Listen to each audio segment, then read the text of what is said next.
डिगड़ी जश्न विलादत हज़ूर नबी करीम सल्लल्लाहु अलैहि वसल्लम जे सिलसिले में असिस्टेंट कमिश्नर डिगड़ी जे अमन कमेटी जे अॻवाननि सां गजाणी थी गुज़री।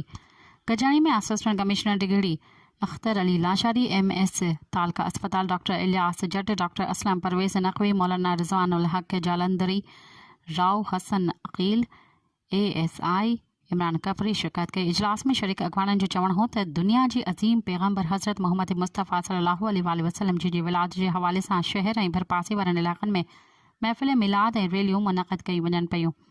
हुन सां गॾोगॾु 12 रबीउल अव्वल ते मरकज़ी जुलूस पिणु निकिरंदो, जंहिंमें वॾे अंग में आशिकाने रसूल शरीक थींदा आहिनि।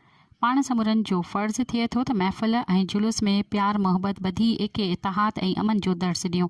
हज़रत करीम जंहिं तरीक़े ऐं जंहिं वाट ते ज़िंदगी गुज़ारे पाण समूरा संदन ॾसियल वाट ते हलो त नबी साईं जी विलादत सां हिन जहान मां जहाल जो ख़ात्मो आयो।